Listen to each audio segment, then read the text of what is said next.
Okay, so you know Leonardo da Vinci, right? Everyone knows the Mona Lisa, right? But today we're going like way deeper into something kind of surprising about him. We're talking about his technical drawing skills. Yeah, you heard that right. Yeah, he wasn't just this like artistic genius. Mm. This guy was an absolute master of technical drawing too. And for those of you who are all about like getting to the heart of things fast, we're going to really zero in on like the core of what made him so good. Right. It's like what made his drawings so precise, so detailed. It's still kind of mind-blowing even now, hundreds of years later. Absolutely. And like, how does that even connect to, drafting today? Like, what's the lasting impact? Right. So to like get all this, we're going deep into the main source here. His Wikipedia entry. There's so much I there. got tons of info. It's like a total gold mine. But don't worry, we're going to like sift through it all. Yeah. Pull out the really juicy bits about his technique, like how crazy meticulous he was and what that all means for, well, for drafting today. Okay, so let's rewind way back. Like, where did this all begin for Leonardo? Yeah. When did he start honing these like crazy technical drawing skills? Well, you really got to look at his early training with Andrea del Verrocchio. And it wasn't just about art. Right, right. This wasn't just your average art studio. Yeah, like way more than that. Verrocchio's workshop was like this crazy multidisciplinary place, like a hub for everything. Drafting for sure, but also chemistry, metallurgy, metalworking, plaster casting, leather working. Whoa, wait, hold on. That's a lot. Yeah, right. Mechanics, Yeah. even woodwork. All in one place? It was like the ultimate Renaissance maker space, Yeah. you know? And like, think about how that shaped him. He wasn't just learning to draw pretty pictures. He was learning how things were actually made from the inside out. Right, like all the nuts and bolts. Literally. Yeah. And, that's key for good technical drawing, right? You Yeah. got to understand how something works, how it's put together to really represent it accurately. Like you're not just drawing the outside, you're drawing the whole thing. Exactly. Yeah. But alongside all this hands-on stuff, he was also getting deep into theoretical training and those classic artistic skills, drawing, modeling, all under Verrocchio's watchful eye. And remember, Verrocchio's workshop was the best in Florence. So talk about high standards. So basically, he's learning from the best, surrounded by all these different crafts, and in Florence, no less, which, if I remember correctly, was like the epicenter of Christian humanist thought back then. Oh, absolutely. And that intellectual climate played a huge role. It's dope. Well, the humanists were all about like studying those classic texts and really believing in like human potential. Yeah. That we could achieve great things here and now. Yeah. And I think that energy really fed Leonardo's, insatiable curiosity. Like he just had to understand how the world worked and detailed observation and recording. That was like his way in. And that, of course, is the heart of technical drawing, right? Yeah. So he's got the skills, he's got the mindset, he's in the perfect place. When do we actually start to see these skills like in action? Well, check out his 1473 pen and ink drawing of the Arno Valley. That one's a real gem, even this early on. Okay, what's so special about it? The detail. It's insane. This isn't just like some artistic impression of a landscape. This is like a super precise rendering of all the topographical features. Like he's almost surveying the land with his pen. Whoa, that's wild. It's like a map almost. Yeah. And, that kind of attention to accuracy in depicting the natural world, that was like a building block for his later technical drawings, especially in things like engineering and cartography, which was just starting to take off back then. Makes sense. So it's almost like this landscape drawing was like practice for bigger things to come. Right. Like a training ground for his eye. But even before that, there's this cool story from Vasari about how the young Leonardo came up with this whole plan to make the Arno River navigable between Florence and Pisa. Oh, yeah, I read about that. Like make it so boats could go up and down the river easily.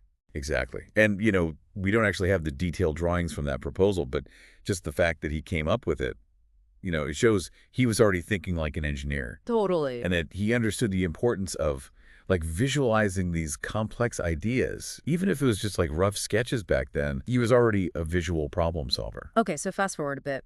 He's in Milan now, working for Ludovico Sforza.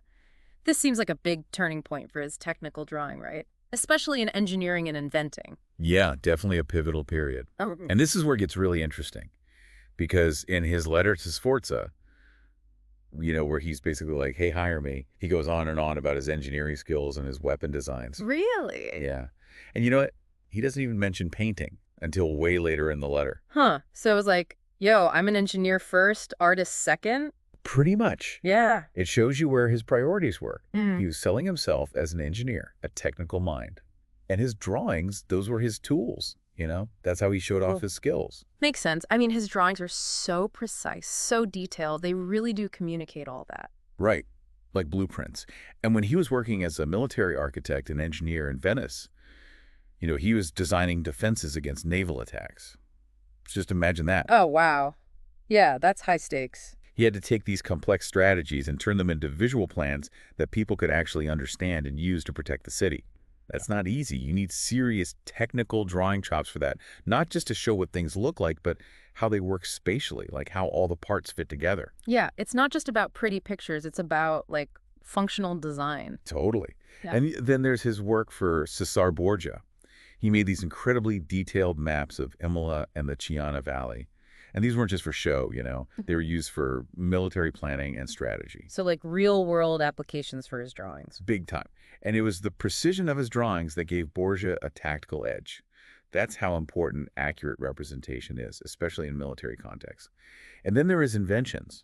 Oh, man, don't even get me started on the inventions. Flying machines, armored vehicles, even a solar power concentrator. Like, where did he even come up with this stuff? Well, that's the thing. These weren't just random ideas in his head, He drew them out. He meticulously detailed every mechanism, every component, how it all worked. Those drawings were like the first blueprints for these futuristic concepts, and many of them were centuries ahead of their time. Seriously. Without those drawings, those ideas would just stayed in his head. Right, it's the drawings that made them real. Exactly. And you know what else is super cool? His use of the exploded view technique. Where he shows all the internal parts of a machine laid out and how they fit together. Oh, yeah, I've seen those. So cool. It's still used in technical illustration today. He was a pioneer, showing us how to break down complex systems visually, making them easy to understand.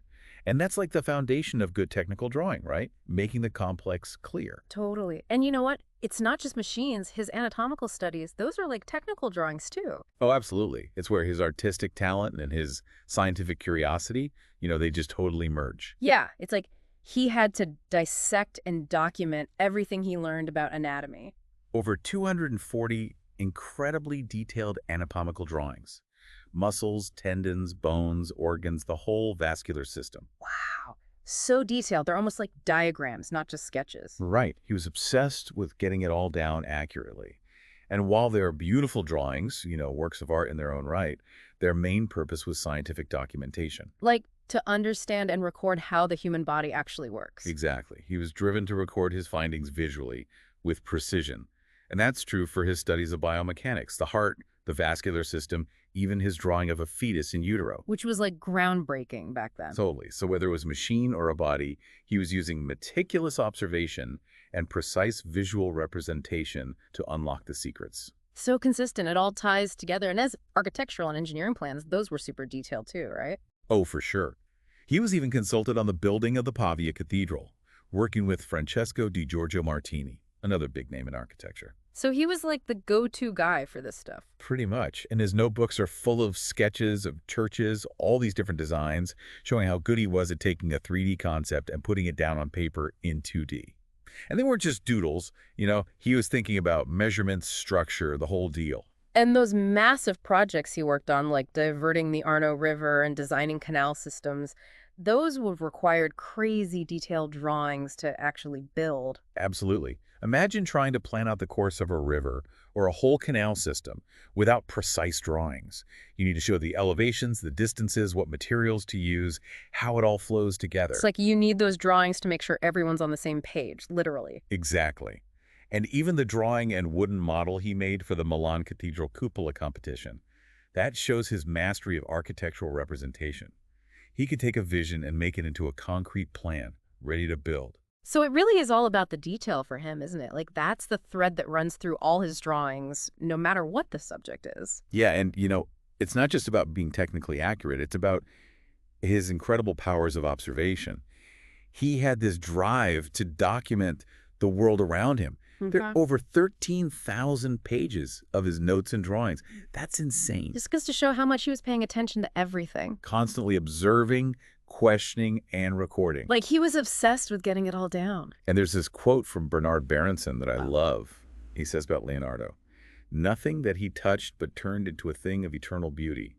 Whether it be the cross-section of a skull, the structure of a weed, or a study of muscles, he, with his feeling for line and for light and shade, forever transmuted it into life-communicating values. Isn't that amazing? It is, like even the most mundane things become beautiful and meaningful in his drawings. Exactly.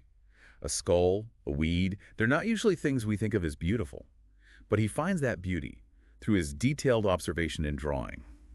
And he also manages to communicate important information about them at the same time. And that's why I think his notebooks are so valuable today. They're not just pretty pictures, they're full of scientific and technical insights that are still relevant. Totally.